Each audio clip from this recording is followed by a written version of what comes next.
welcome back to MedBMS channel. I hope you all are doing good. So without any further delay, let's start our topic. So our today's topic is आधमान. According to Acharya Bhava Mishra, उन्होंने 80 types की वातज व्याधियों के बारे में उल्लेख किया है, जिसमें उन्होंने आना और आधमान इन दोनों को ही एज अ व्याधि बताया है। जबकि अगर हम बात करें बाकी सारे शास्त्रों में, तो बहुत सारे जगहों पे जो आधमान है इसको एज अ व्याधियों के लक्षण के रूप में माना गया है, सेपरेट एक व्याधि के रूप में नहीं बताया गया है। बात करते हैं व्युत्पत्ति के बारे में, तो जो आधमान शब्द है वो आ उपसर्ग धमा धातु और ल्युट प्रत्यय लगाकर बना है।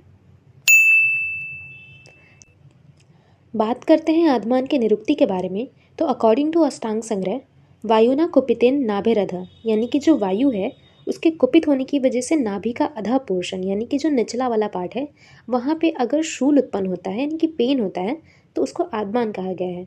वहीं अगर बात करें आचार्य सुश्रुत के बारे में, तो इनके अकॉर्डिंग अगर उधर में आटोप की स्थिति है और साथ ही तीव्र शूल यानी कि बहुत ज़्यादा पेन हो रहा है, साथ में आटोप भी है, तो इस स्थिति को आधमान कहा गया है। इसके निदानों के बारे में बात करें तो ऐसे जो भी रीजंस जो कि वायु को कुपित करते हैं और साथ ही साथ पित्त का क्षय करते हैं, ये सभी कॉज करते हैं आधमान को। तो क्या क्या निदान है देखते हैं। तो यहाँ पे रुक्ष अन्न का सेवन, कटु तिक्त कषाय रस द्रव्यों का सेवन, 13 तरह के वेग धारण करने से, पित्त क्षय होने से और आहार का ठीक प्रकार से पाचन ना होना, ये जो है ये आधमान के कॉजेज़ बताए हैं। संप्राप्ति यानी कि पैथोजेनेसिस को देखते हैं, तो अगर ये निदानों का कोई सेवन कर रहा है तो इसकी वजह से जो दोष है वो संचय होने लगेंगे। प्रकोपावस्था में जो वात है उसका प्रकोप हो जाएगा यानी वात प्रकोपित हो रहा है, और साथ ही साथ पित्त का क्षय हो रहा है, जिसकी वजह से आहार का अविपाक यानी कि उचित प्रकार से पाक नहीं हो पा रहा है, जो आगे चल के मार्ग का अवरोध कर देंगे और ये जो वायु है वो अंदर में ही संचय होने लगेगी, जिसकी वजह से जो हमारा उदर है उसमें से आवाज़ आने लगेगी, गुड़गुड़ की आवाज़ आएगी, जिसको आटोप कहा गया है। यही व्यक्तावस्था में जो आटोप युक्त शूल हो रहा है वो आगे चल करके आधमान के रूप में उत्पन्न होता है। बात करते हैं संप्राप्ति घटक के बारे में, तो ये बिल्कुल अनाह की तरह ही है। आप चाहें तो हमारे प्लेलिस्ट में अनाह का जो लेक्चर है वो चेकआउट कर सकते हैं। नेक्स्ट है इसके टाइप्स, जो कि हैं 2 टाइप्स के, आधमान और प्रत्याधमान।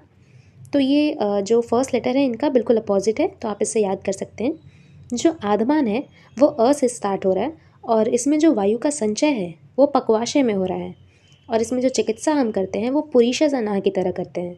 बात करते हैं प्रत्याधमान के बारे में, जो कि प से स्टार्ट हो रहा है और इसमें जो वात का संचय है वो आमाशय में होगा, और इसमें जो चिकित्सा करेंगे हम ये आमज अनाह की तरह करेंगे।